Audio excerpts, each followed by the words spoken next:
Two Nations Under Ted, a Ted Lasso podcast, is a Boink Studios production. And now, on with the show.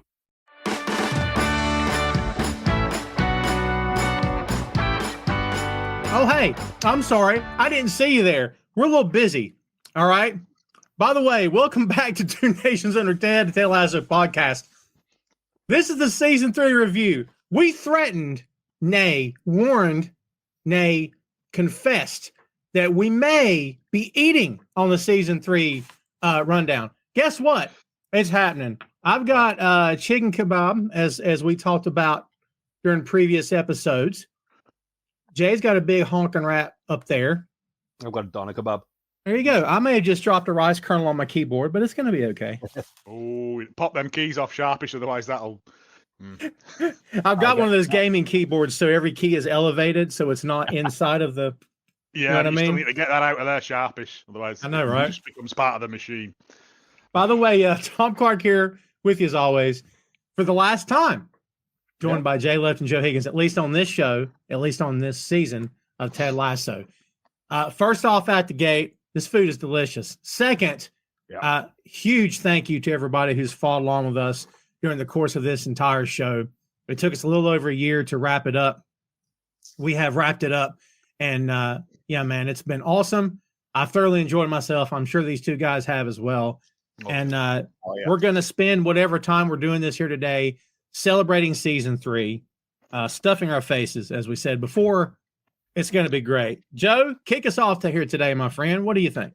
I'm eating a chicken kebab, Roy's favourite, and I've paired that with a lovely Chardonnay. Oh. Not Roy's favorite. Keely's favorite, probably. Yeah, you see, I thought I'd mix, two opposite ends of the spectrum.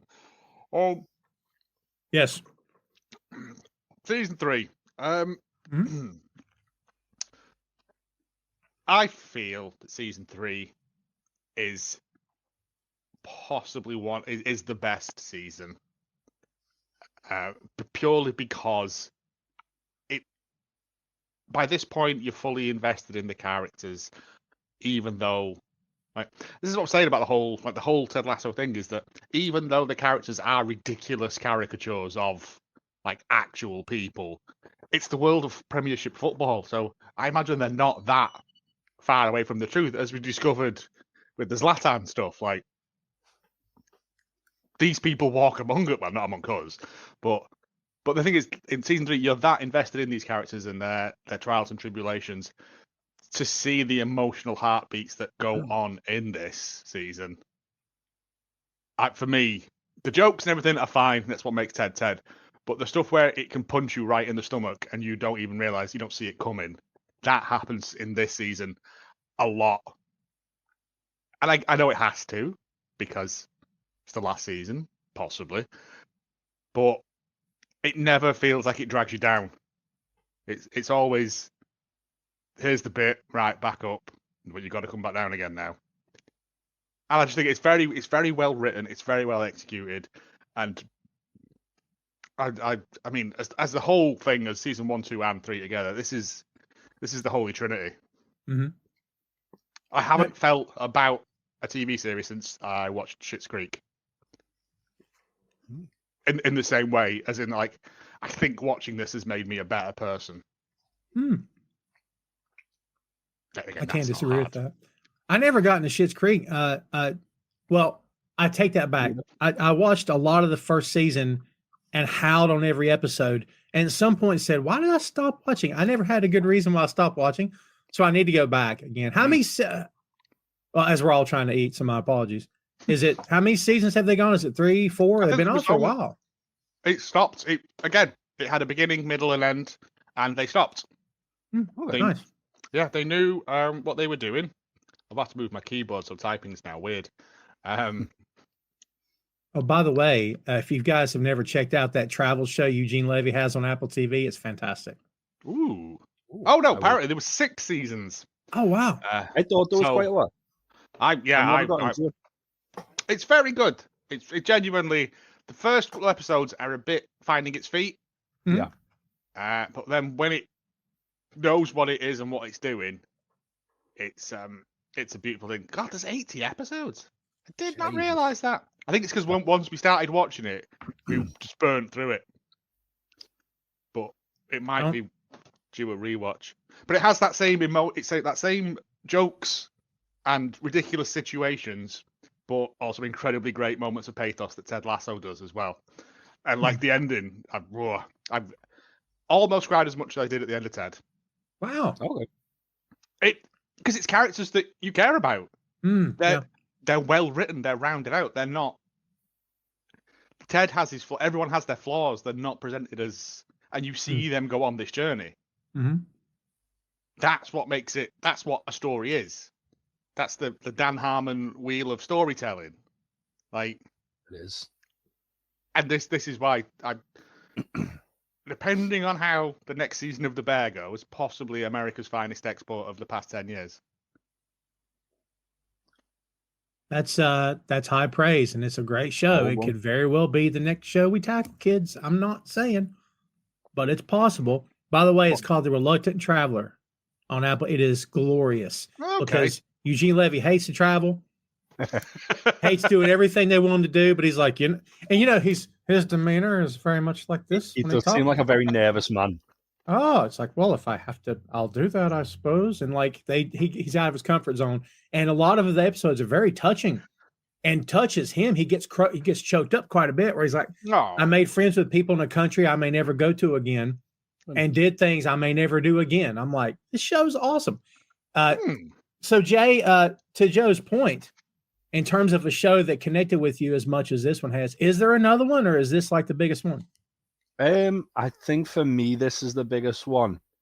The only thing I can think of is The Good Place, where I was just like hooked. I was in love with all the characters.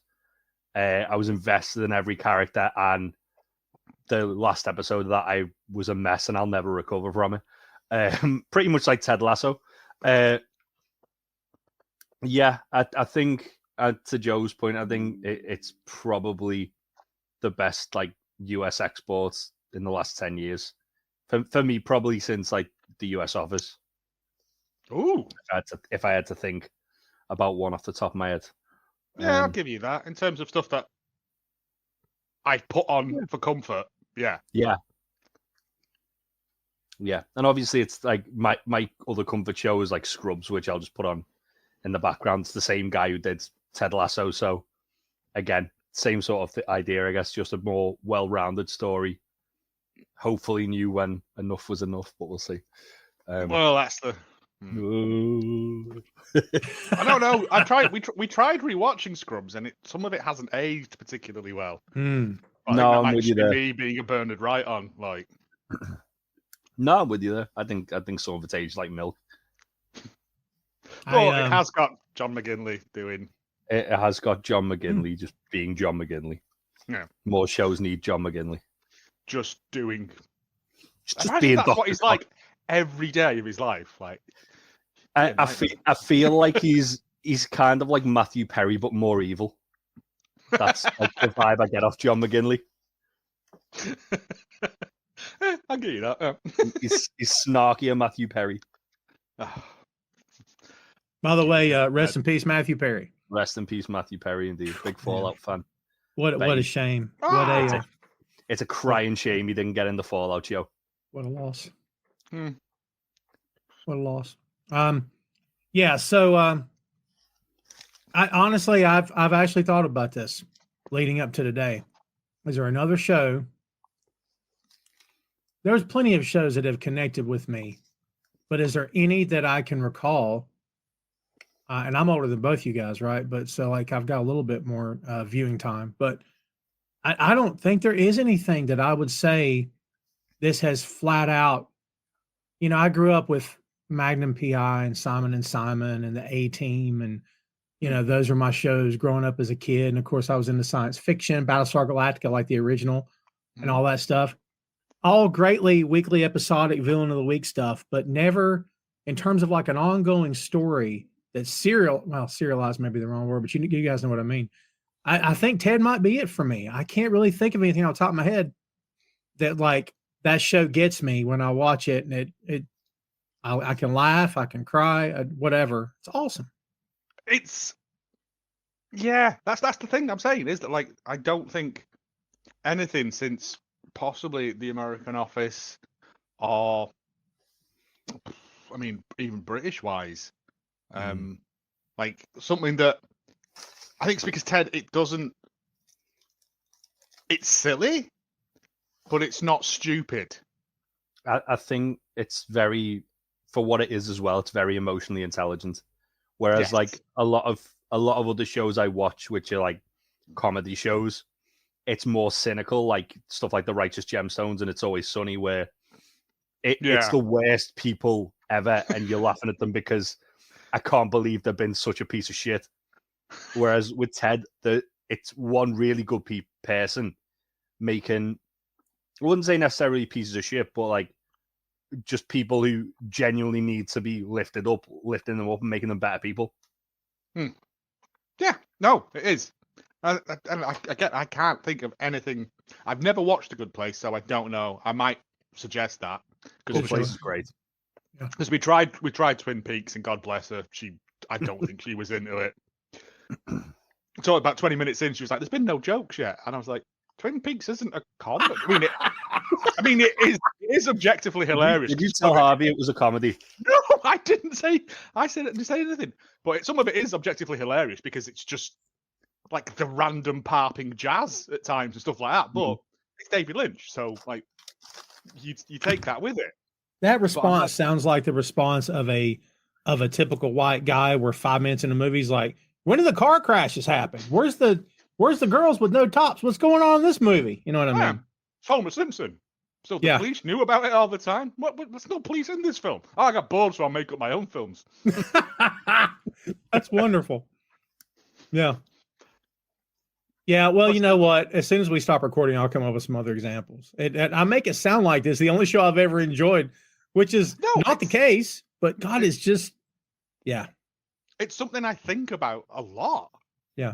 Like, not that it's affected me on like a personal level, but it is that thing of like, you know, what would Ted do? Like, it's like, the easiest option isn't always the one that's best for you and stuff like that. And Ted, it's about people having to make difficult choices. Ted has to make difficult choices for the people that he cares about at the mercy of his family. Like his whole relationship falls apart because of him doing Ted stuff across the Atlantic, helping other people become better versions of themselves. Mm-hmm. Yeah. I'm sure there's probably some kind of religious analog to all of this, but I don't want to get down that road. But you know, he's just a simple coach, born of a mother. We never meet his dad. Could be like Jesus, just saying. Hey, look, to your point, we did call the show Two Nations Under Ted. I'm just saying. So we've got it from the ground up, man, or from ground down, I guess I should say, whatever. I don't know. However, whatever religious path you want to take there. This is going to turn into a different kind of podcast if we're not careful.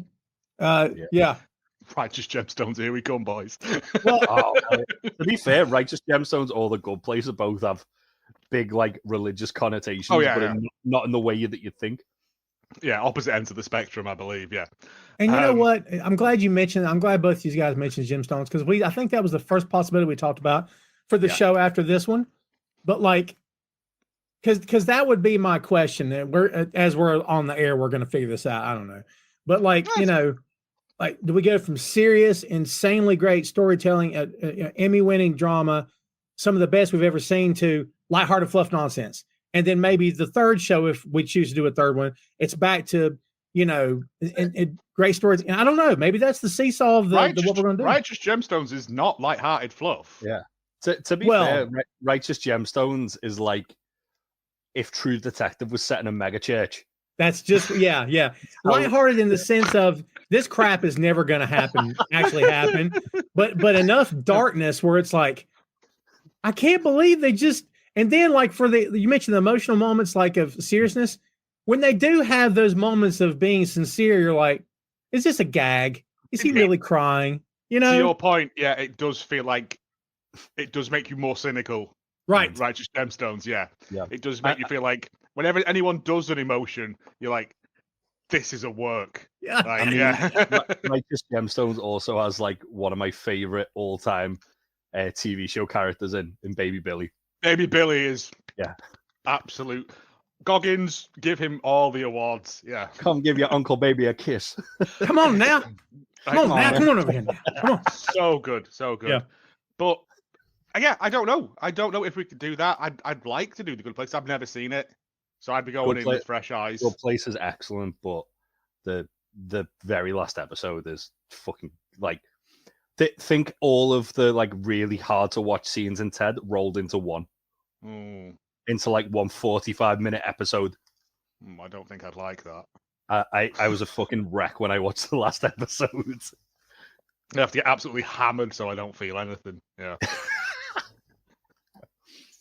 Sat there crying away to myself watching it. Oh, mate, don't. Like, I thought, what did I watch the other day? And I was just sat sobbing. I don't know. I must have just been.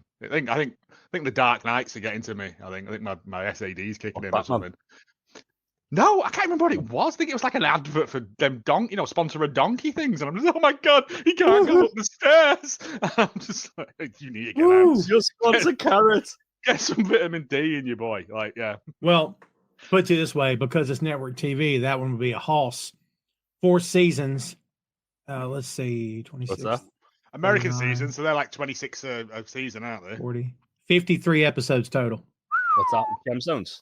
No. Good Place. Good Place. Yeah, fair. To be fair, like they are like 30-minute episodes. Not super long. I mean, you could, if we did 2 at a time, like maybe. 24 American adverts. Yeah. I don't know because I watched it on Netflix. Let me find out. It's not important. Yeah. I mean, there's also The Bear, which I think The Bear resonates with me a lot as well because it has. Yeah. It's very true to life, but has just ridiculous, real characters in it as well. This is not about Ted. We thought we were talking about Ted. Oh, this is there again. It's free and easy. We're getting sidetracked, but we're also giving people an idea of what we're doing next. Preview, sneak peek. Free and easy night at the kebab house. That's right. Well, I mean, look, to the point, there are 3 seasons so far, and there have been 28 episodes in 3 seasons. Of Righteous Gemstones? No. The Bear. The Bear. Sorry. Jay's like, damn it, when are you going to do the Look it up. I mean, I only watched the first season of Gemstones, but I loved it. Like, because everyone in it is horrible. Yeah, exactly. All Except 3 for seasons are phenomenal. Yeah.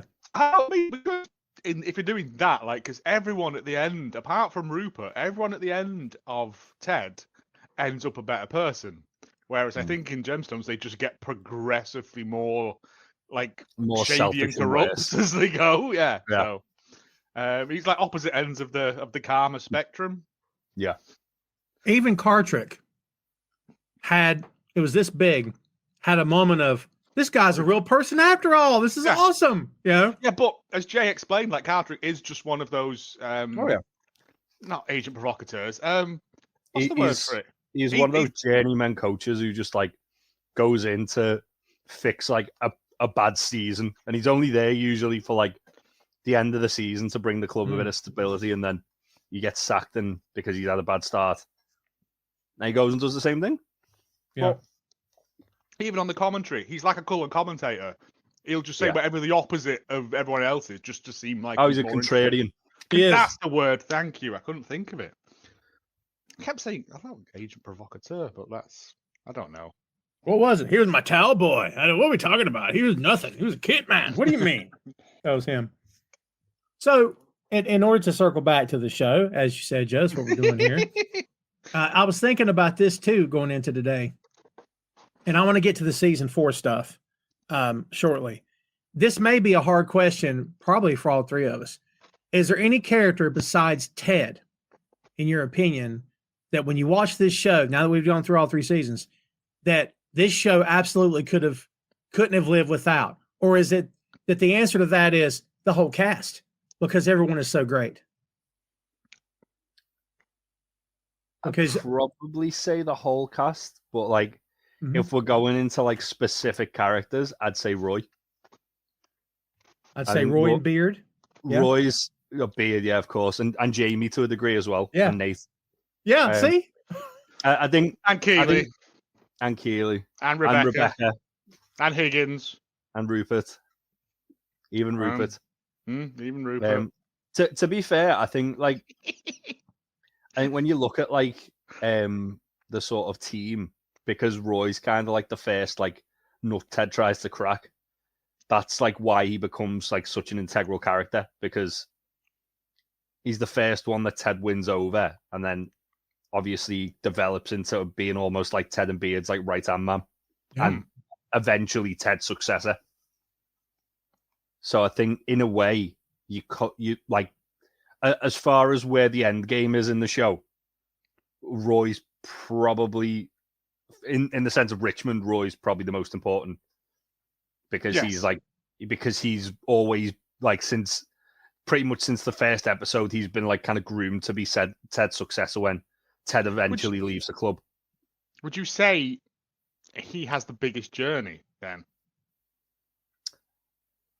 I don't know, because I think in a way Jamie has the biggest journey, in the sense that he goes from he completely 180s his character. But then you could also say Nate, because Nate basically does a full circle, where he turns evil and then he comes back to being a good guy again. But Roy goes from being a grumpy curmudgeonly to being a nicer grumpy curmudgeon. But I think with Roy, he's very much kind of inspired to by the end anyway, he's very much inspired to do what Ted I've tried to change myself and it's still not working. Yeah. Because he can see where he's getting in his own way, where Ted and Beard have both been trying to tell Roy where he's getting in his own way. He's finally figured it out. He's just trying to get there. And a weird one as well, I think, in a way, Trent's quite a big character, because he's like the narrator almost. Yeah. Certainly in season 3, where he's basically writing the book, it's he's the sort of fly on the wall. He's the fly on the wall, but I think. But then again, if you're doing that as well, you've got Sam. Sam has a tremendous story arc. Colin has a story arc. Danny kills a dog, threatens Zorro. Everyone has their moments in it. I think maybe some of the lesser team members could. Them ones that put stuff in the bin and we never find out who they are. But again, they're still there. I want more Yanmas and Bumbercatch, because I want Yanmas and Bumbercatch to go and try and infiltrate Area 51 or something just like a Scooby-Doo mystery. Just like a buddy cop movie of Yanmas and Bumbercatch. Yeah. Just going around the country solving crime. But they couldn't go undercover because Jan Moss would give them away every time. He'd just be honest with whoever stopped him. We're actually here to discover the aliens. Don't tell them that. Yeah. I said, because I completely forgot Bumbercatch's weird turn in the 3rd season where he gets all birds aren't real. It's just fleshing out the characters that maybe when they did season 1, they were like, well, they're just going to be footballers and we're going to have these 3 to be the main ones. And then because when they were just rehearsing it or whatever, they were like, oh, can we do bits? And they ran with it. I don't know. That's what I like to believe. And that's why we get the Danny Rojas and Zorro death match. That's why Jan Mas becomes a person. They plant the seeds with Danny and Zorro in yeah, they do. The special, don't they? When they're doing the shootout with the Nerf guns with the kids. She will also have a beautiful sister. You see how impossible that question was. That's the answer.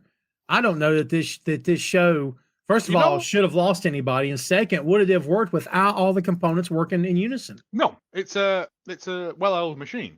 Everything, as we have said from day one of doing this, everything is there for a reason. There is no wasted motion in this show at all. What they show you is what they want you to see, and it's there for a reason.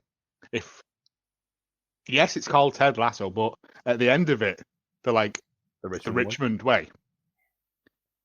Because Ted is just the vessel, the conduit. To be honest, from what we were talking about before, like when we were about like halfway through and there was starting to be rumblings of season 4. Mm. And obviously there's a lot more smoke with that fire now. As we sit here today. But I think if there's anyone they could afford to leave out of a season 4, it's Ted. Yeah. Because they set that up in the final episode where Ted says, change the name, it was never about me. He's back home, he's fine. He can phone up, like he can do a cameo bit, like Roy phones him, and Ted's, I don't know, in a Chuck E. Cheese or something. And Roy's just like, no, and hangs up. Like, he doesn't need to be there because he's given them the tools to Ted on their own. Yeah. I'd even dare say it could be slightly more serious with a new season. How dare you? I know. But obviously because Nate solve grisly murders in London's East End. It's just Luther, but with Roy in like a dirty old coat. Fuck! Going mad. It's another Tim Brass. Yeah. Going mad and caving in a homeless man's head, and then going on the lam. Oh no, I'd have him solving crimes, but he doesn't play by the book. And Nate's his chief. You're a loose cannon, Roy. I'm sorry. No, that's it. The chief is screaming every episode. Yeah. This is the what if of Ted Lasso. Yes. Speaking of good shows, we could cover Luther's a fucking shout. Have you not seen that? Never watched it, man. That's a brilliant show. It's very dark. It's very like it's like the polar opposite of Ted Lasso. It's like a cop show set in London with Idris Elba just being unhinged. It's fucking great. Is he a robot though, like in Hobbs and Shaw? Because otherwise, I'm not. No, interested. but he does. I'm out. Like go from being a like detective to a fucking criminal, and like throws his coat off a bridge and then goes all unhinged. Oh, Very good. Damn. That's it. You see, I was saying before about Homer Simpson. That's exactly me in films. Unless there's a robot kicking shit out of a city in about 30 minutes, I turn off. They Right. could. I've not seen the film. They could have introduced a robot. Luther in a big Mechazord like that. Rah. That'd be great. Mecha That's Luther. the Pacific Rim. Yeah. It is, or Atlantic Rim if you get the knockoff Asylum Films version. The Atlantic Rim. Yeah, Great. The So point good. the point I was going to make there was like you could have obviously because Roy's like first like managerial job, it being more of a struggle for Roy and obviously a bit more serious in that sense. Obviously still antics and ahoy and all that, but I think it would need to take a slightly different tone if it's more focused on characters like Roy, Nate, and Beard. Because you don't have Ted. Ted is the light of the thing, isn't it? Every time he comes in the room, there's Tedisms, there's wisecracking. Like, I got one for you. Go on. Let's talk about season 4 because my head's going there now. Okay. It's almost like we talked about. I don't care about it now. Let's just go about season 4. I'm not trying to do that. But Lazy night in the kebab house. Come on. Yeah, right. Yeah. Just because Ted went back to the States does not mean he retired. Oh no. So he could be coaching an American. I don't know about soccer. Or, you know what I mean? Football. Maybe an American. Maybe he's back in a college role. I don't know. But I mean, who's to say he retired? I mean, to be fair, he could. One thing they could do, which would be fun, is if Ted's managing like an MLS team and they have a friendly against Richmond, and then it's like Ted returning to Richmond for like one game, absolutely wipes the floor with them or something. No, Danny fires a gun at him. I don't. Again, it's that thing of It doesn't need to be called Ted Lasso. Mm-hmm. It should be the Richmond way. This is just me. But I don't need Ted in it. A cameo is fine. Like, hey! But Ted's story's done. Yeah. Ted's story's told. To be fair, like, Rebecca's is. Like, they can probably do more with it about, But I mean, I think one of the really cool things they did in the season finale, and it was all very like what if sort of things, was they did the whole Keeley pitching the women's team. They did there you go. They did Roy becoming the manager. There was so many like little offshoot things where it was like, well, you could go here instead of it being a Ted Lasso story. It could be like we were talking about Nate. Where does Nate go from here? Where he's just come back as a coach, manages the women's team. Oh, and then I don't know about that unless he gets Disco in there as well. Oh, you got to get Disco. Just because it's a party doesn't mean he's there to party. I'm just saying. Because my name is Disco doesn't mean I'm here to party. I'm going to get that tattooed across my back. So I love the idea of the girls' team, women's team, because I think that would be awesome. I don't know how it would play in your country, but in my country, it'd be, well, there they go again, just, womanizing up stuff. We're horrible people here, in case you guys didn't know. I mean, there's I guess in a way you are. There's a lot of UK football pundits who complain that women are getting brought in as pundits, so, Oh, yeah? Wow. Oh, sadly, yeah. Which is funny, because it's always the shit pundits that are complaining that... yeah, because they've done a massive job by knowing what they're talking about, innit? Like, maybe like if I stand the career 20 years to talk about football, I know nothing about football, but I can go, oh, that were a good kick and stuff like that. And then someone came along who actually knew and replaced me. I'd be like, oh, well, I've been rumbled. I got 20 years out of it. Well done, me. The funny she's thing got is... a ponytail. How can she know anything about it? David the funny thing is, the women that usually replace the men are like 10 times more fucking successful because they've actually won shit. Yep. But obviously, women. Yeah. Well, oh yeah. I mean, we just did get our first NHL female head coach in this country. Like, it took this long. Like, who's that for? I don't know. I'm not an NHL guy. I just know. Oh, yeah. I mean, to be fair, like in the men's game, I think there might have been one or two women coaches, like at much lower levels. Over here anyway, but I mean the England women's team won. It was either the European or the World Cup. It was the European, I think. I don't know the European. And I watched it. It was pretty good, to be honest. And there's no rolling around the floor and that. Like, they get knocked over, they get up again. They knock shit out of each other. It's great. They do. It's great. It's like speedball. Yeah. Yeah. But the coach, I can't remember her name. Like, she was getting linked with like jobs in the men's game, and like those guys getting really fucking offended by it. I was like, why? She's done more than half the fucking other dickheads who like managing the UK do. So why not? That haunted owl, what was he called? That was England manager for a while. Roy Hodgson. Yeah. Roy Hodgson. Yeah. Sorry. Roy Hodgson. Don't know why I said that. He can't go near mice. They fear him. That's Bearing true. down on him. Like, yeah. Gareth Southgate with his head like an Easter Island totem. Yeah. He did drive up sales of waistcoats amongst men who shouldn't wear waistcoats. Yeah, he did.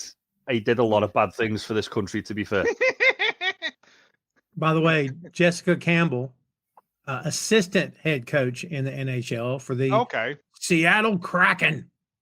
Just because I like to say, release the Kraken. Release the Kraken.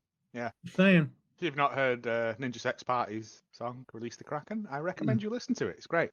Mine's a Clash of the Titans reference. That's I know. The city of Joppa will fall. Yeah. Yes. Yeah. Brilliant film. Helen Mirren is in, not Helen Mirren.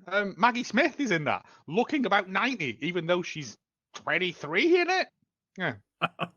And Harry Hamlin. Yeah. As Perseus, looking 50 when he's only like 19 or something. Yeah. I think. Oh, do you reckon? Yeah. Ray Harryhausen sucking the life juice out of him. I grew up with that. That just reminds me. There's a great Twitter account which is 90s footballers who have aged poorly. and it literally shows like guys who look like they're in the 50s, and then it puts their age underneath. It's like 26. It's like, oh god, no. What's that old wrestling thing, isn't it? Of like, here he is, gorgeous George Johnson, and it's a man who looks like a snow shovel's fallen on his face. Like, by the way, as we were talking about where it may or may not happen, this, as of 3 days ago, we're doxing when this episode was recorded, by the way, kids.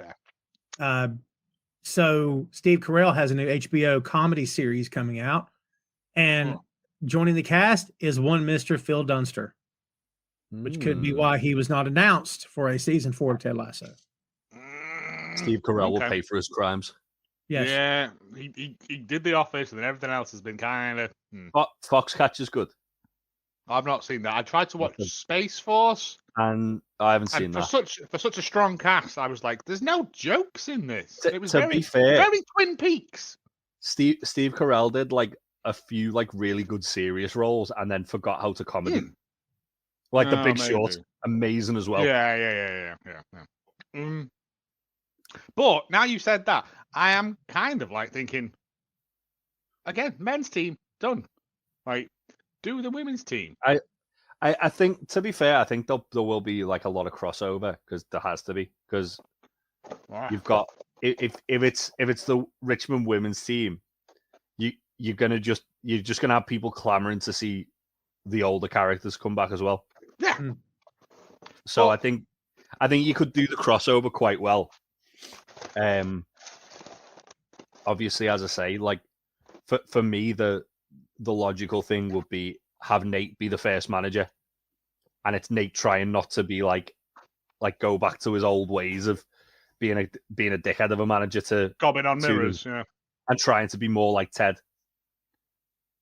But I was thinking, like, if they did it for women, how many, young girls would that inspire to go out and play football, and then we get, that's a good thing as well. Get a couple of cameos from Jill Scott, and I'm trying to think of other women's footballers. Oh, I don't know the names of men footballers. I've got less chance of knowing women's ones, isn't there? Erica Cantona? No. Pass. I mean, it's it's in the works. Mm-hmm. Oh yeah, supposedly, yeah.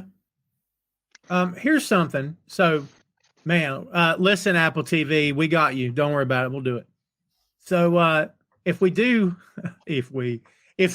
this, this girls team. So, how old was Rebecca's niece during the filming of? Because it's been 3 years. They start them off early. I think she was supposed to be 14, 15. Sassy's kid. Yeah. Yeah, I would have put her about 14, 15, because she's very into Sam and that. And I'm saying this like I know anything, but I would assume that's when you start getting interested in boys around then. I thought she was like 12, 13 when she first come into it. So that was season 2. Again, I don't. You ask me how old a child is, I couldn't tell you. Unless they can buy me a pint in a pub, I don't want to know them, to be honest. They could also have the girl that Ted always like does the little bit of back and forth with in the first season. 2 seasons. And does she? Did we get to the bottom of whether she returns in the last episode? It's not her. Is it not her? No, I don't. I think we discovered it wasn't her. No. Oh, we're talking about the girl that used to play with him in the street. That is her. Yeah. Is it? Yeah. Oh. I thought she made like a little brief cameo in the last episode. Oh, when everyone comes out, at the end. Yeah, like that bit at the end of Avengers Endgame when the kid from Iron Man 3 is there and no one knows who the fuck he is because he's 18. Yeah. It's like, who the hell's that kid? I was like, oh, it's the kid from Iron Man 3. Why is he at Tony Stark's secret funeral? Secret funeral? Because they told him. Gave him a watch. Who knows who that kid is other than Tony Stark? Yeah, it'd be difficult that getting through security, wouldn't it? But yeah, not like Happy Hogan's been told by fucking Tony Stark. Oh, by the way, there's some kid there who saved me in like some little hick town that I went to. He helped me build new armor. I think Hogan phones him. I don't want to get into it. Iron Man 3 is a fucking dreadful film. We don't need to talk about Iron Man 3. You don't like it? Man, I completely vehemently disagree. I think Iron Man 3 is quite enjoyable. It's better than 2. Yeah, it's a Christmas movie. Come on now. I mean, it is better than 2, but that's not hard. I need bird. Give me bird. To be fair, that was Mickey Rourke riding high off the back of the wrestler, yeah. demanding stupid things. Good. But Iron Man doesn't even do Iron Man stuff in Iron Man 2. He just mucks about for ages. It's rubbish. At least three's got. That's most of Robert Downey Jr. being Iron Man. To be fair. Yeah, I know, but it's like Robert Downey Jr., Tony Stark, and then he goes, right, I better put the suit on now, guys. It's my argument with the last Christopher Nolan Batman film where Batman's only in it twice, and the rest of it is Bruce Wayne, and I'm like, I'm paid to watch Batman. And as soon as Batman gets a plane, I'm out as well, mate. That last movie's got a lot of problems. That last Batman movie. It's not fight. It's not fair. It's not a fair fight. If you've got a plane, a car's all right, like because anyone can nick a car, but if you've got a plane and you're hunting people down, that's not on. Sort it out, billionaires.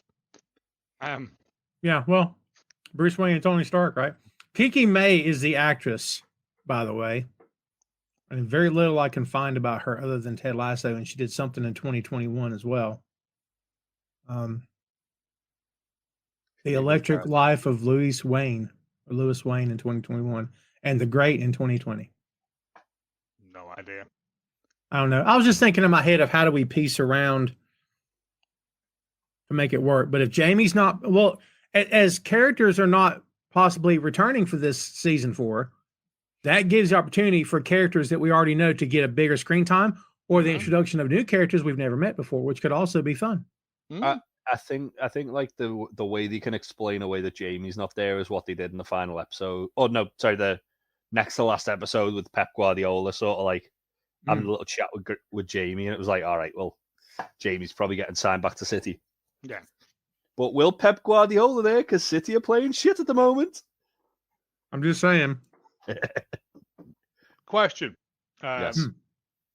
Would Richmond as a Premiership team, would they like just buy women players, or would they like audition them? I don't know how football works. Audition, I like that word. It would you kick balls at them and you go head it, and if they do, right, you're on through to the next round. So the way usually, like when a club's starting from scratch, like this is my limited experience with stuff like obviously MLS clubs and things like that. Yeah, is it'll be a mixture of like experienced players whose contracts have expired, buying in like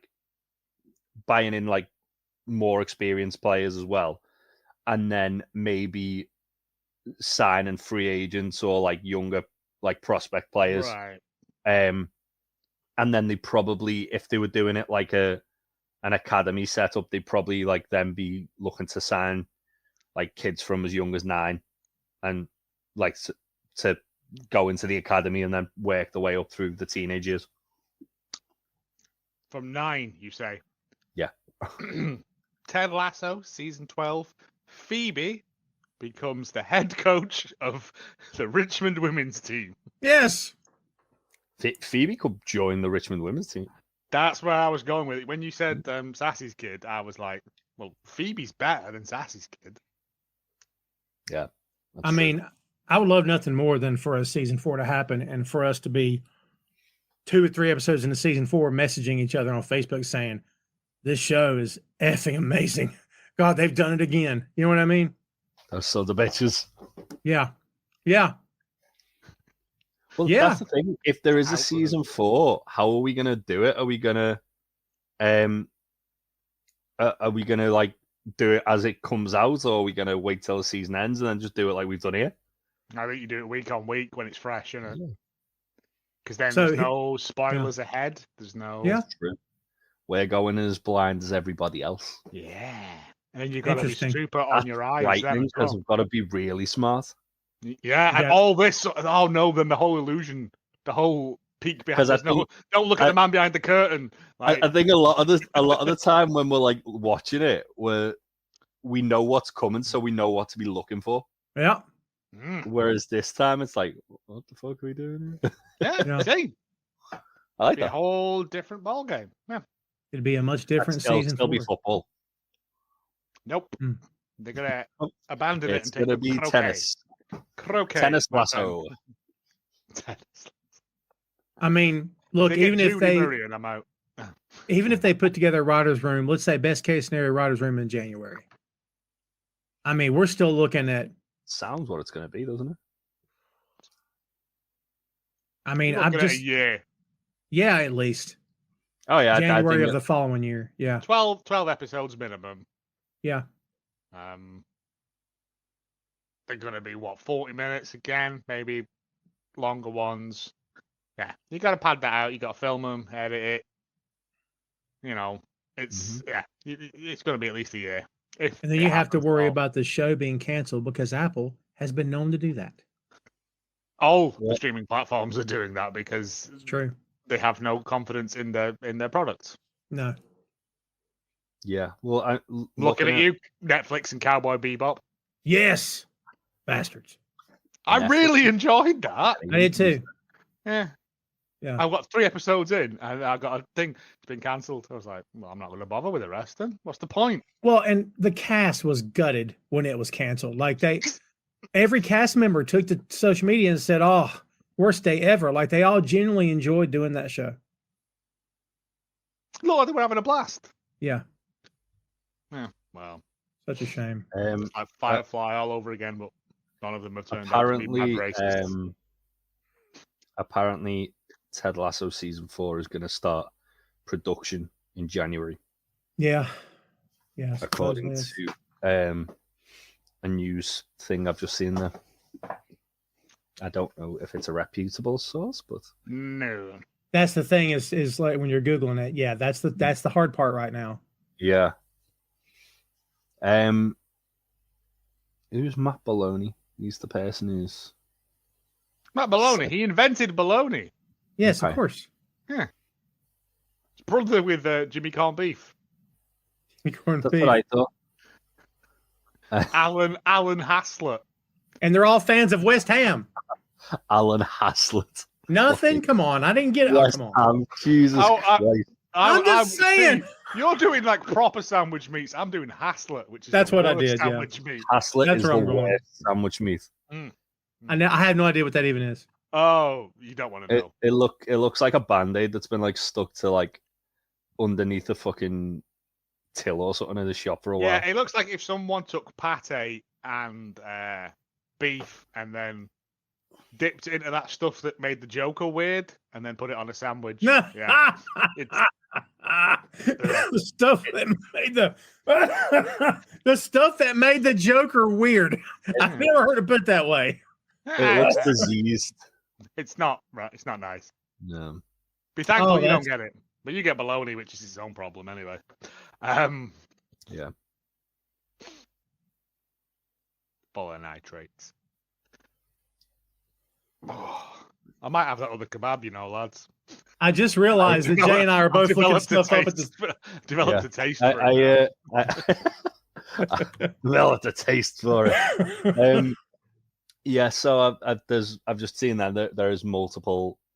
Yeah, but they could all be sourcing the same fake sauce. That's the rub, innit? Like, Okay, AOL.com, most reputable source I could find. Mhm. Yes, there's an AOL.com. Who knew? Deadline. Well, they got it from Deadline because everybody's got a source. Deadline reports. I saw Tech Radar reporting it. Jeez. Wow. Yeah. Home and Garden Weekly reported that Ted Lasso. Yeah. Deadline reports that Warner Brothers Television renewed the contracts of several key cast members. Per the outlet, WB first picked up options for Hannah Waddingham, Brett Goldstein, Jeremy Swift, all of whom have contracts under UK Actors Guild Equity. The contracts for SAG-AFTRA actors have expired, but the WB is reportedly in talks to make new deals with Jason Sudeikis, Brendan Hunt, and Juno Temple. Boink Studios is the home of Tom Clark's Main Event, Tom Clark's 6M podcast, and Two Nations Under Ted, a Ted Lasso podcast. Visit the site today for links to every podcast platform, social media, special announcements, and a lot more. Check out the site and bookmark today, boinkstudios.com. So there you go. Series co-creator Bill Lawrence recently shared that the future of Ted Lasso is entirely in the hands of writer and star Sudeikis. Quote, not only is he the star, he's the head writer, and he's also the dude whose life just has to be completely overhauled and moved to a foreign country with young children. End quote. Lawrence 55 shared with Collider. Whatever Jason feels like doing, whatever his decision is, we're all down with it. Nick Muhammad, who played assistant coach Nate Shelley, told Us Weekly in 2023, this is a year ago, he would love to work with the cast again, calling the group a family, but he was torn about the idea of spinoffs or new seasons and worried that they wouldn't live up to the previous seasons. Same. That's it. Yeah, Mm-hmm. that's my fear. Yeah. Cola Bikini announced that he would love to return as Isaac McAdoo. He said, we created something special in the years to come. People are going to realize that it's because it's going to marinate. It's going to realize that because it's going to marinate. Boy, he said that right. It's marinated. Yeah. You know what they should do, and I feel like, Joe, you'll probably agree with me this. I don't know if you've seen the film, Tom, but I think you'll enjoy it if you haven't. They should just remake Meme Machine with Roy Kent and Isaac McAdoo. I don't think I know that. I know the Mean Machine from the Longest Yard movie. Yeah. Yeah. Basically, it's a British remake of the Longest Yard called Meme Wonderful. Machine with Vinnie Jones as the footballer who like Burt Reynolds plays, and or Adam Sandler if you want to Do talk about the remake. Yeah. the remake, and also Jason Statham's like in it in like a really random bit character part. Well, not bit character part. He's like quite a big character in it, but it's a really good film. It's genuinely a really good film. There you go. That's one for for 6M. That's one for 6M. Yeah. I'll do it. Yeah. Let's do it. Yeah, they it's Sudeikis, by the way. I'm not doing a live watch along of it because nothing happens for a lot of the film. Sudeikis is we just had his name. What were Jason? Is Jason Statham at any point roundhouse or scissor kicking anybody? No. Yes. What? Yes. He's the goalkeeper, and he's basically a goalkeeper who's like a monk who's like a murder monk, and he's like he doesn't speak. He just like kicks people and like headbutts them. Playing to his strengths. Yeah. As an I mean, actor. any film with Transport Jason Statham in where he doesn't Crank 1 and speak. 2. Oh, Crank 2 is fantastic. Crank 1 and 2. Have you done them on 6M? Because they're like Crank's like 40 minutes long. Crank 2 is like a fever dream. No, but like the first Crank is like a prolonged advert for Red Bull. It is. We should just do the films of Jason Statham. We should do like a series of Statham, but then it involves watching Jason Statham films. So who's the real winner there? Mate, I've spent the last 4 years, it turns out, watching Hallmark films. My life is worthless at this point. What's the Meg like? Is that worth watching? The Meg's fun. That's Jason Statham versus Shark, isn't it? No, it's a megalodon. It's not a shark. It's a big shark. Otherwise, and it would just be called Shark, wouldn't it? And he roundhouse Jason's Jaws. I think he gets swallowed by it, and then like Jonah roundhouse kicks it from the inside out. Yeah, he's got to kick his way out. Yeah. What we're saying is Jason Statham is just like Cockney Jean-Claude Van Damme. Yeah. I was gonna say Cockney Steven Seagal, but come on now, Steven Seagal is a fucking lunatic. Cockney Chuck Norris. I watched a new Steven Seagal film the other day. He doesn't stand up throughout the entire film. He has a fight in an office chair. Like his body has turned to like blancmange. It's tremendous. Blancmange. Yeah. Also, he needs to stop on the Just for Men because I think it soaks into his brain and is slowly killing him. Because no man's beard is that dark. Have you listened to the Behind the Bastards on Steven Seagal? No, but I have listened to Tales from the Crystal Cavern, his jazz album that he did. Oh God, it's eye-opening how many lies that man has told. Oh. Have you not seen his Aikido thing he did recently? Where laps run at him and throw themselves on the floor and he goes, 20 seconds afterwards. Like, the man is mostly, at this point, melted cheese. Like, Yeah. It's just, yeah. His That is blood true. type is free. Yeah. And plus, when you can't hear him either because he just. Steve, That's true. like Under Siege is Understand. brilliant. I'll Oh fight yeah. anyone. Under Siege 1 and 2 are both fantastic films. Yes. Um, What was the Eric movie Brown, made that with one, DMX, by the way? I have no idea. There's a movie made with DMX. It's not bad. Yeah, but anyway. Oh, that's right, Ted Lasso. No, I was gonna say Jason Statham, is Jean-Claude Van Damme, purely because at the moment I'm trying to find a 3D model of the stealth boat from Street Fighter, the movie, to print out to give to someone as a gift because it's like his favorite movie. So I was going to present him with a solid gold. What you're saying is, Joe, they should remake the Street Fighter movie with Jason Statham as Guile. It wouldn't be worse than having a It wouldn't be Belgian worse. man be American. If you haven't, and not to not to cross pollinate, but if you haven't, Hallmark of Greatness did cover Street Fighter a long time back, and it is a cocaine fever dream. That film. I mean, literally, like every Arnold Schwarzenegger film where he's meant to be American, but he's still got an Austrian accent. Oh yeah, Yes. apart from was it Like- Hercules in New York where they dubbed his voice over, but yeah, I've seen too many Hercules movies with you, Joe. I can't do another. one's enough. One's enough. But yeah, it's apparently like a quarter of the film's budget they paid to get Jean-Claude Van Damme in Street Fighter, and they had Raul Julia in there dying of stomach cancer, chewing the scenery, like having the best time, and I couldn't find any information about how much he was paid. But Jean-Claude Van Damme was on. I think it was like 10 grand a week he was spending on gear. Yeah, He was he paid. he also he was paid trapped a fair bit.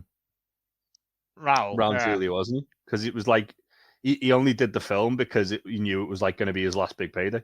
Oh wow, shame. But also, Counts, wow. Jean-Claude Van Damme trapped Kylie Minogue in his room for 3 days. We don't know what happened in there. Listen to the Jesus episode to find out Christ. more.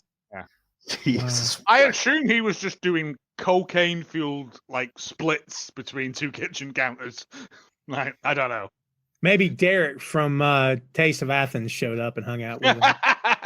He was his dealer. Well, they hired a guy to keep him off the gear, and the guy was just supplying him. Oh my God! Yeah, like, it was. Did you? Is it Opposites Day? But yeah, It was the 90s, mate. It was a different time. yeah. Well, look, I'm not trying to go back to this because it's the only point No, I got. no. I love the idea of an all women's team, and could in terms of a season 4, you could do it 50-50. You could show the women's team, you could show the men's team. It wouldn't have to solely be because we spent 3 years on that locker room with that team and those players, and now you could just cut back and forth. Do you know what I mean? Like it wouldn't have to be.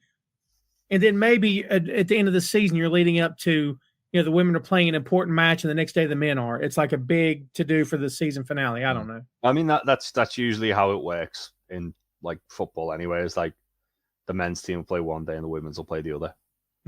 Just depending on when they're playing. There's a thing like Nate has a good idea where he's like, well, why don't I pair up the women with their equal part on the men's team, sort of stuff. That could be hilarity. Like, yeah. Rashad managed to just seduce everyone, I mean, obviously, there's like the whole like thing as well. Like to go back to the idea of if Nate were to be managing the women's team, there could be like a friendly competition between him and Roy about who's being more successful in their role. These are all ideas, Sudeikis, if you're listening. Yeah, that's right. We got you. We just want to come and meet Roy Kent. If you want to have not high pitched Brett Goldstein, I want him to like sound like he smoked every cigarette there ever was. Yes. And also if they want to give us cameos in it, that'd be great. I'm up for that. Just literally us like Baz, Jeremy, and Paul like arriving in the pub, and us sitting there where in their seat where they'd normally be sat, and they'll be like, "The fuck are you doing there?" Yep. And kicking us out. Yeah. We're like, oh, grabbing the drinks. Like, my bad. Trying to get out of the way. Well, I'm gonna have my beer in the boot because I paid extra. Well, look, Baz, Paul, and Jeremy. Is it possible they get more of a? I mean, got one. You would think of the three of them, Paul would be the most apt to actually become somebody in terms of helping a club or something. I don't know. Maybe I'm wrong, but like, be interested to see. It'd be interesting if they do it. If they do like obviously because like the way when we spoke about it in the last episode where you get kind of like a fans association chair who'll go and talk to the club. You could have those three as like the sort of the fans representatives to the club and just doing silly shit in the boardroom with Rebecca. Get Mr. Man in there. Oh, and Mr. Man. Mr. Man. Just calling them all wankers. Okay. I Look. want that. Hey, Wanker. Don't fuck up this weekend. Get May. No, because then you get May in there because May got a stack of shares, didn't she? Yeah. May has to be there. Yeah. May's the wise, May's your spirit guide, isn't she? Throughout it all? Any time they can give Annette Badland the payday is okay with me because she's great. Yeah. And we could National possibly, treasure. we could possibly see Dr. Sharon Moore. I'd be okay with that. Well, She she's has a job full-time with the staff team. now, isn't she? She's full time at the club, isn't she? She is. And she's helping Roy. Yep. I kind of feel like as much as we got Colin's story, I'm up for more of Colin. I kind of feel like there was no real redemption for Colin became a better person and quit bullying Nate, of course. He got what he wanted, which is he got what he wanted. Yeah, he is not a piece of shit. He's not a piece of shit or a cowboy. He got what he wanted, which was to kiss his boyfriend on the pitch in front of all the fans. True. But if anything, Colin got the resolution that he wanted. But I know it's not what he wanted. He doesn't want to be a figurehead as one of the leader. But have you ever known a Premiership footballer kiss there? Like he could then end up getting spearheaded into this campaign for like. Oh yeah, he absolutely would have. And he didn't want that. Like he told he didn't want that when they were in Amsterdam. So he just wants to live his life. The stuff there, it's not like I'm not proud of it. I just I don't want to be that. You know what I mean? It depends. Like I said, there's nothing concrete. We're not going to know. All this is fantasy booking, isn't it?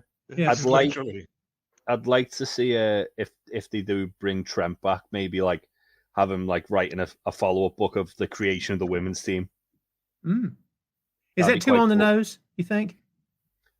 No, I don't think so. Like if at the end of the day, like what the way they could do it is say, obviously, based on how well is the Richmond Way was received, Rebecca just kind of approaches him and says, "Look, we're doing this. Do you want to kind of document it?" Or the publishing house goes, "Do you want to do a follow-up to it?" And then he approaches Rebecca and is I just want them to bring Trent back, really, because Trent is great. He's one of my favorite characters. And by the way, Joe, I think you mentioned Sam earlier. Are we to take that pic of Sam and the Nigerian team to mean that was an international break photo, or does that mean he is in Nigeria now? That was an international. That was an international break. Okay. Yeah. That was he was wearing the international. It was an international friendly probably. Well done. Well, it could have been the African Cup of Nations, which would have been a cool little side quest episode for Sam. Because I do feel like there's more to be told. In the background, just shaking his face. If we got a spin-off of just Edwin Akufu trying to like monopolize things, and just Edwin Akufu ruining Sam's day, just everywhere he goes, like he's just in front of him, and he breaks the McDonald's milkshake machine. I want Edwin Akufu to be like fucking Dick Dastardly, like trying to ruin Sam's day and it never going wrong. And the end of the episode, like Edwin Akufu, like no. Sam just Mr. Magoo's his way through it because he's such an upbeat, fun guy. Yes, like, yes. Hits him. Like, yeah. I hate you, Sam Abisanya. Yeah. Hey, if nothing else, we need more Ola, his father. We need more Ola. Yeah. This is the I mean, thing. to be honest, Do they need to retread old ground? You're right. Just remake the bear, but with Sam and Ola in Ola's. Love it. Are you kidding me? I do want more of Sam's dad. He's another really good like side character that you just brought in for like that one shot. And I was like, why are we not using him more? He's great. Because you don't need it. It's a one and done. It's a one and done. He's there. It's like smashes it out Edwin the park, Akufu. and then he goes. When he came back, I was fucking overjoyed. Oh, yeah. But you're not going to tell him that he's. There's a difference. Because you can come in and be more evil now. I'm going to dress you like Willy Wonka, and you can throw hot dogs at people. More hot dogs. This is a dumb question. More Danny Rojas, of course. Yeah. Oh yeah, absolutely. Gotta have Danny. Danny Rojas gets caught up in a multi-level marketing scam, and he has to now sell protein powder to all his teammates. Well, I mean, it'll be fun. Yeah. Because the ghost of the dog he killed visits him at night and tells him he must. That poor dog, man. That dog didn't stand a chance. I'm telling you right now. Didn't. Yeah. Didn't. Well, I don't want to cut this early before we want to cut it early. No. I mean, like. But I also don't. Yeah. Probably spent 20 minutes talking about actually Ted Lasso. And the Yeah, rest right? was about Mean Machine and what we're doing next. Yeah. I mean, to be fair, this is like kind of like pulling back the curtain of what before and after we record is like. Yeah, even with the food. We just started eating kebabs. We've been getting sidetracked about all kinds. We actually spoke about Ted Lasso for about 10 minutes. Yeah. Spoke about the potential season 4, which we do every week before we record. That's true. And to your point of peeling back the curtain, which I'm glad you've officially announced that because we never really talked about it. For the first time in all 3 seasons, I'm not hungry as we're doing the show. So it only took us 14 months to get here. So I ate too much food, if anything. I may have ate too much. My actual tea, and then I've just banged a kebab on top of that. So, when I'm in my grave, just come and point and laugh because it probably wasn't your fault. Well, it would be not great if it was our fault to point and laugh. Yeah. No, it's fine. I'm dead. Why do I care? Put balloons. So I think in terms of pulling back the curtain. So we first started this, and I won't take full credit, but I'm gonna take full credit. Well, not unofficially, because all the hard work. No, not like that. But like, I'm joking about the other two. But like in the beginning, I just finished watching the show, I think, and I was bubbling like a kid, happy, and just profoundly happy and excited. And I messaged Jay just out of the blue, and we could probably find it if we scroll back far enough. But I'm like thinking about a new podcast. Any chance that you like Ted Lasso? And Jay's like, fucking love Ted Lasso. And I'm like, really? I got so excited, which led to us, which by the way, Jay, to that point, you may have done one without me anyway, because you had to talk about it. I don't know. But if I had done one without you two guys, it wouldn't have been the same, of course. I can say that. But I know that, Jay, you brought Joe to us. Well, when season 3 was happening, me and Joe were pretty much texting every week about it. Yeah.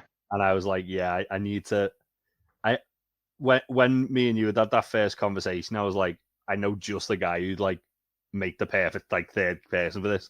You literally texted me and went, Tom wants to do a Ted Lasso thing. And I was like, yes.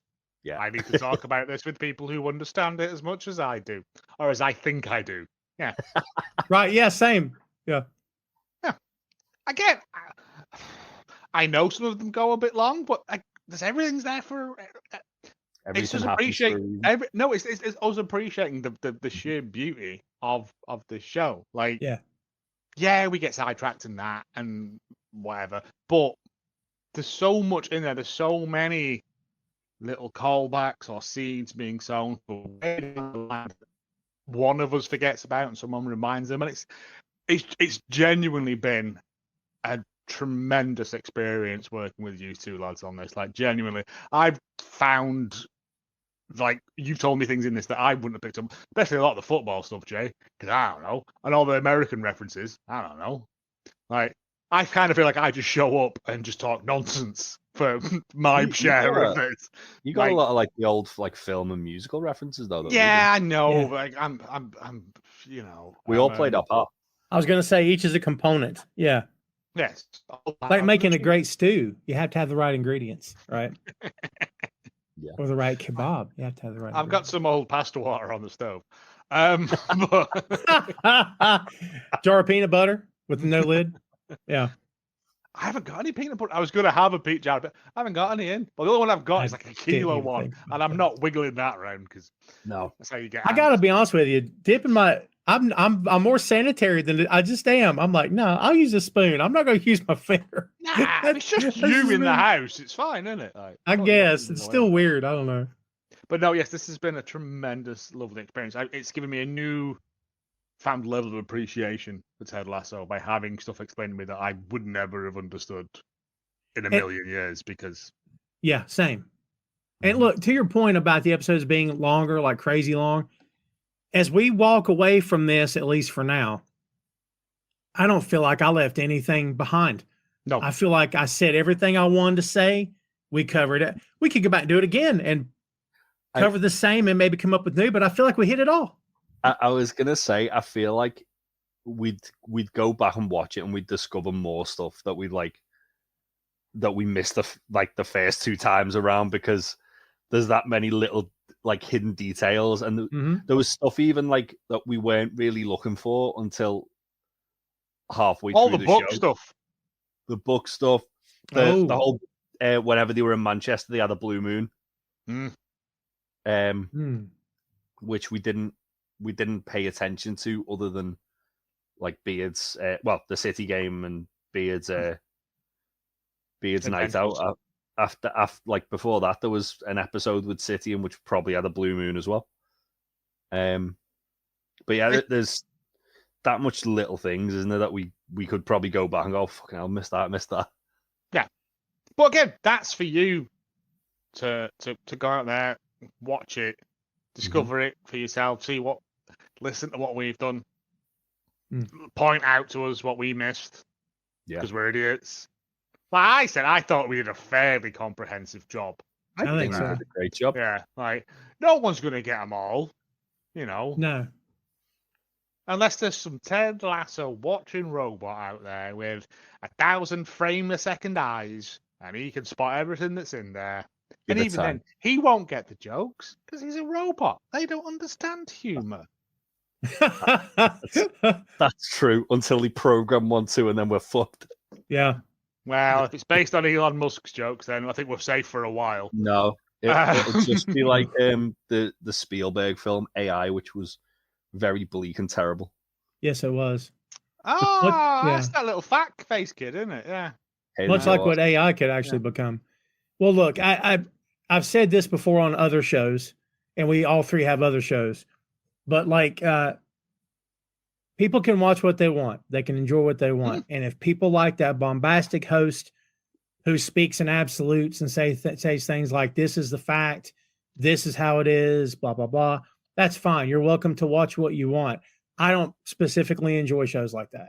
I enjoy common sense. I enjoy conversational. I don't enjoy this guy is an expert, and if I don't listen to him, then I'm doing it wrong. I don't like that. I like, here's an opinion. Here's a viewpoint. That's what I enjoy. That's the kind of podcast host I want to be, and that's who I want to podcast with. So to Joe's point earlier, like if anybody listens to this and feels like we missed it, you're free to you're welcome to believe that. But at no point, I think, did we ever look at the audience and say we've nailed it. No, I think we did the best we could. Yeah. There's so much stuff there. Yeah. Like, and how many times as well have we been discussing a point and I've had the wrong end of the stick entirely? Like, I thought it was one thing, and then you've gone, well, no, I read it this way, and then We've all had that. It's that's why it's good writing. Yeah, because it's all kind of how you perceive it. It's all subjective. And Joe, I think we could today pin that medal on Jay. because I think Jay had more moments of this show of making you and me go, "Oh my God!" Like we never thought about it. Yeah, so good, I said anchor. so good. Yeah. Well, kids, that may do it for us, at least for now. We've got an hour and some change here. I was gonna say before we do wrap up, what's everyone's favorite joke from the show? Oh, because there's one that's kept coming. It's not so much of a joke; it's more of a scene. But there's one that kept coming to my head all day today when I was thinking about this.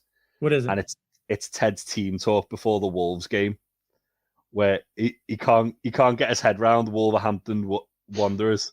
So he keeps calling them they're the Wandering Wolves, and Roy's in the background going, no. Yeah.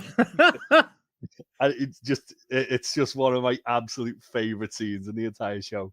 On the same level as the Sheffield Wednesday thing is proper to Ronnie's sort of like just wordplay sort of stuff. I think for me, as I've said before, I think my favorite joke in it is, "It's all right, I'll take care of it. I know the owner of the Sun. You know God."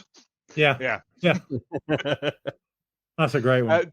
Just because it's the first time Ted does a big joke, like, and we get later on ones, but I just think it's just that, because like Rebecca just looks at him with just like, oh fuck, yeah. It's just a tremendous bit. They gonna take his house? I love that one too. Yes, yeah. All the big Ted act outs, I think, are my favorite bits. I was gonna say there's that scene where I think it's literally like in like the second or third episode, where it's like where Higgins makes the first joke that Ted loves, and Ted like has walked out the door and he just bursts in and goes, "That was a good one." Yeah. Everyone's like, "Whoa, what the hell?" Isn't it? Yeah. Scares the crap out of everybody. Yeah. I think for me, it's him going back and forth with Zorro's name. He's like, Zorro, and then him looking at the beard going, "I don't know what I'm doing wrong here. I don't know why that." I love that so much. And then also for me, Nate going, "Oh my God," whenever something scary happens.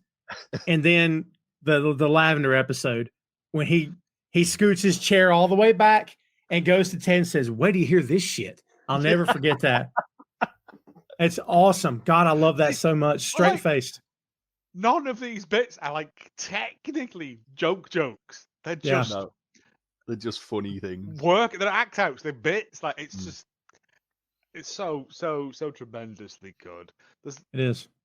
So many.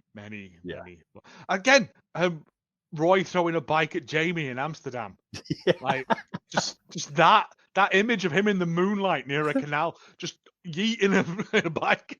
That's not going to help anyone. That's not helpful, yeah. It's just a beautiful show. Like McAdoo said, it did well at the time. Like it grew and grew and grew season on season. But I think this will be one of those things that people come back and go, "This is how you do it." Mm-hmm. Yeah. If we only get 3 seasons, I think it stands up there as one of the best TV shows ever made, in my opinion. Yeah. And kids, on that note, this may be the last time you see the 3 of us with this background and that logo. Because if suddenly tomorrow season 4 falls through, or Sudeikis says, "I don't want to do it," and they decide to stop, that'll be it. It won't be it for the 3 of us, but it'll be it for us on what you have come to know as Two Nations Under Ted Lasso Podcast. Well, look, this is too big to do. It could take each one of us an hour, but if biggest series takeaways, we've probably already said all of it that we all think roundabout. I mean, Joe, impossible to tackle maybe, but highlight it for me. What is it you take away from this? How about this? You talked about how important this is for you. Versus other shows that you grew up with, shows that you enjoy now. Why this one? What is it? Do you know specifically why this one? Because I think I sort of referenced it earlier at the start. It's that sometimes you have to put other people in front of your own personal needs. I'm incredible. My wife points out to me that I'm incredibly guilty of this all the time. It's a thing of I can't let people down. I have to do what I'm supposed to do, and that's the Ted thing, and that's what gets Ted in the end, is that he does too much. It cripples him essentially, and I that kind of resonates a lot with me, and I am trying to get there with it and stuff, but also it's just very fun and it's very heartwarming and it's very genuine. And as we said earlier, a lot of modern television is very cynical and very laughing at itself, whereas this genuinely feels like a breath of fresh air. I haven't felt this way since I watched Schitt's Creek, like in terms of just genuine people that I grew to know and care about and love and want them to do well. And I think that's why I see a lot of myself in Ted. And the fact is that when serious things are happening, I'll be stood there trying to do jokes because I can't deal with things, so I push it off. And I think that's why this resonates with me more than most other things I watch. That's the referencing Matthew Perry again. That's the Chandler Bing from Friends, where whenever it gets uncomfortable or he gets nervous, he gets scared, he automatically defaults to telling jokes. He can't help himself. I genuinely can't. It's a condition. Chandlerisms. Bingisms. Yeah. By the way, I've seen lassoism used on a website, and I'm sure someone has said the word Tedism, but we're claiming it. We all right? We use Tedisms all the time. All the time. We need to write that on a piece of paper and we need to get in touch with that gimmick attorney fella who gets wrestlers the gimmick names. Well, if we said it, Jericho Esquire. Yeah, well, that guy's kind of not a great dude. So if we want to, the way it works, I believe, is that if we said it in episode 1, that's it, unless someone can prove, because it's time stamped. Listen to me like I'm preparing for a lawsuit. I was going to say, like, what are we going to do with that? Produce a line of merchandise that just says Tedisms on it. I'm just saying. No, Seth MacFarlane will come after us. Very good. Yeah. Jay, again, impossible ask, but so instead of doing it, I'll narrow it down for you as well. What is it about this show versus the other ones that you enjoy or have enjoyed in the past? Why this one? Football is life. I think it's just kind of like a happy mix of, obviously, as we kind of covered on with a lot of shows I watch, all the characters are very cynical and bad people, where like getting worse, whereas this is bad, maybe not so much bad people, but broken people getting fixed to a degree by Ted making them better people. Also, it just kind of ties in my love of football. It's something that I enjoy. I have enjoyed since I've been like a kid. So to have a show that's kind of based around that, and something that's very near and dear to my heart, it's very cool to see. And it's just perfectly written, isn't it? It's everything, as we've kind of said so many times, everything happens for a reason. There's from us watching it and looking out through under a microscope. There's things that happen where you just kind of like, oh shit, I didn't even realize that. And then that's like planting a seed for something that might happen like 8 or 9 episodes down the line, maybe in the following season. Even on the last episode, it was planting seeds for what might be if they did decide to do a 4th season or a spin-off. They did plenty of things to sort of sow those seeds, and it again, as the fact that we spent most of the podcast when we actually talking about Ted Lasso, talking about, well, they could do this, they could do this, they could do this. It shows that they had that in mind, like in case they were going to like revisit that universe, they had ideas, which is cool. And if they don't, then at least it leaves you with enough intrigue to ask what if and want to revisit that universe and want to go back to the show. I think for me, it'll probably be a show that I do revisit like once every now and again. Yeah. Just because it is just such a nice show to watch, and it's got the highest of highs and the lowest of lows, but it'll always bring a smile to my face. Something I'd like to do for myself is watch an episode and then watch our corresponding episode after I watch it. to get that immediate reaction as Oh, if we'd no. just done it. Can't hear your own voice. It's awful. I hear my own voice all the time. See, It's when the- I hear my voice in my head, it's not what it sounds like when I hear it played back. But you hear many voices in your head, Joe. They talk to me. I'm just saying. Yeah. They talk to me. I was gonna say, yeah. Well, we tried to make this not just a review show, but something that it's not an audio commentary that replaces the audio of the show. We've done watch-alongs on the 6M podcast where we do that. This was more of a companion podcast, for lack of a better word, but also an insanely deep dive and analysis because we just didn't feel like we could. What did we all three say in the beginning? These are 30 minutes. This one be 30 minutes. No problem. And then it became 40, 45 an hour, hour and 45, 2 hours and 20, 2 hours and 30, 2 hours. And oh my God. Because like we couldn't stop because like to cut it short would be to say, well, forget, I won't talk about it. No, let's just talk about it. Yes. Absolutely. And also, the longer it goes on, the more lore you've got to work with. Oh, very true. So if they do a season 4, strap in, kids, get yourself some coffee, because each episode of this will be 97 years long. Yes. At least 4 hours. It'll be like the ring cycle. Yeah. The easiest episode of the podcast was episode number 1 and the review shows. Honestly. Genuinely, no, we were so naive back all that year ago. So I'm telling naive. you. Oh yeah, these will only be half hour. We'll knock them out the park. Yes. And as soon as you start, you get your diving bell on, and you're in the Ted Lasso ocean. You realize how much coral's down there for you to fiddle about in. Like, yeah. as analogies go, that was weird. I do realize. No.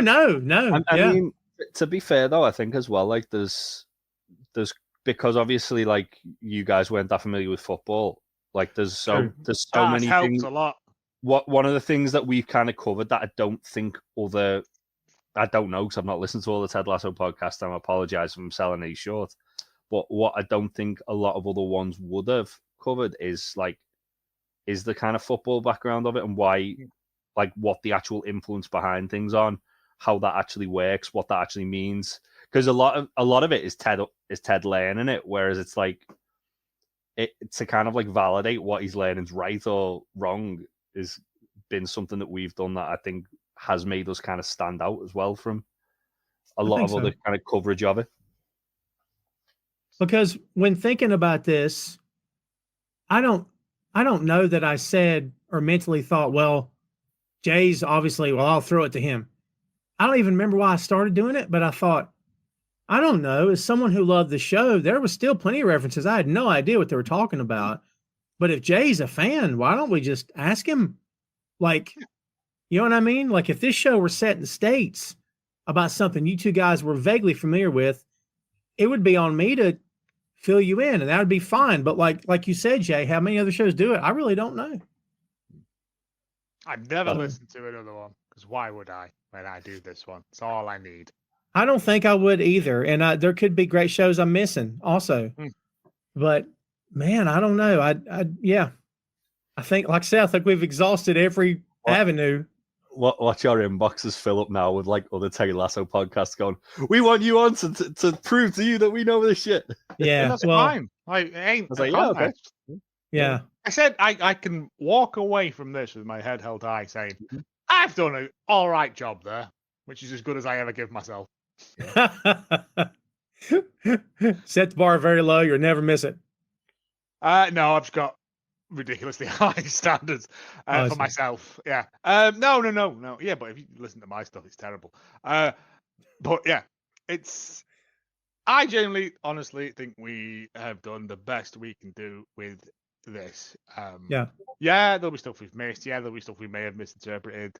But I think between the three of us, the Bermuda kebab triangle that we have created tonight is an unspoken bond of trust. Yeah. Yeah. Well, look, we're not done yet. Okay. Whether season 4 happens or not, we're not done as a trio. And I would love to tackle a show we've been talking about.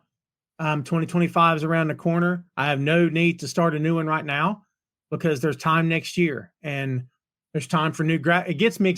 I'm such a nerd. The thought of the graphics and the music excites me. The thought of the wallpaper in the background legitimately gets me amped, and creating templates and YouTube thumbnails.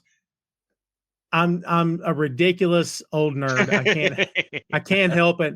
I'm very excited. And plus to cover something. But yeah, we're not done as a trio. As long as the two guys are ready, willing, and able, and we're all three finding something we're passionate about. It may not be Ted, but it'll be something that we can add some flavor to. Maybe that's a tease. We can add some flavor to, some additional spice, whatever that looks like, and also have fun at the same time. Bear with us. I've already done Ramsey's Kitchen Nightmares. You hear what he said? That was wonderful. Bear with us. Bear with us. I'm not advocating for that show to be canceled, but if they were to come out and say we got one more and that's it, I'd be like, oh my God, we found the show, because then we know where the finish line is. Do you know what I mean? Yes. I genuinely think the next season is the last season. Is it for real? Because I had no idea. I think so, yeah. Because season 3 is kind of half of season 3, if you know what I mean. You're right. They did split it up. It felt like they stretched out season 3 to get another season out of it, which works both ways. If we get to it, we'll get to it. But it made me a little bit angry because the rest of it is so tight and punchy. True. And Jeremy Allen's becoming a busy guy. He's playing Springsteen in the new biopic, by the way. And who's calling out for that? Springsteen. Springsteen's like, I'll play myself. Yeah. De-aged Springsteen. Yeah. Like you Jeff can Bridges in de-age Tron. me like Robert De Niro in that film, The Irishman. Hey, Irishman. We're finally getting a Beatles biopic, and it only took the only Beatles I need to see in a years. film is in the Dewey Cox story, Walk Hard. That's the best representation of the Beatles in any modern media. You need to. When are they doing a Beatles biopic? They announced it last year, and it's greenlit. It's greenlit. I don't know what they're doing today with it. Yeah, it's They're gonna greenlit. be filming right by my house. Well, here's what I'm thinking. I don't. Those bastards. How do you Jared cram? Leto is Ringo Starr. How do you cram? Oh God, bite your tongue. How do you cram Queen into a 2-hour movie?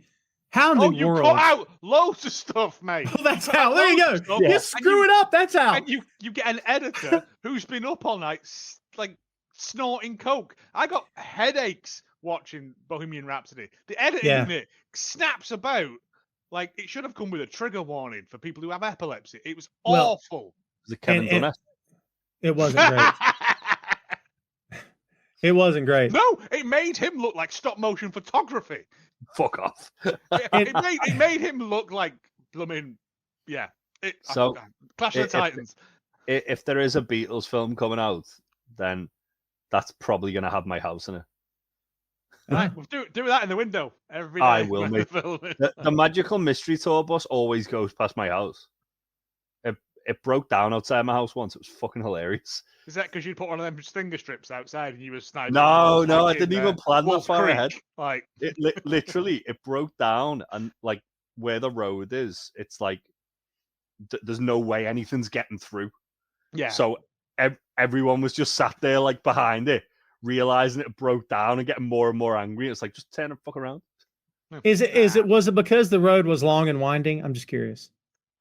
It is a long and winding road I live on. Just curious. And to be fair, I do genuinely live by Penny Lane. Oh, do you really? Penny Lane's like, oh, you've ruined my bit. Like legitimately like the bottom of my road. You've ruined my. I was going to keep going. You ruined it. Well, there you have it, kids. We end as we began. Distracted. Help. Distracted. I need again, thanks to everybody who has followed, who has subscribed, who has downloaded, who has checked us out over this whole time and followed the show closely or semi-closely, whatever that looks like. We do very much appreciate your time and attention. We've had a blast doing this. I'm anxious to see what, if anything, happens with the season 4. If something happens, we're coming back for that, okay? Because we're going to complete it, whatever that looks like. And right now it's complete today. It may not be complete 6 months from now. We shall see.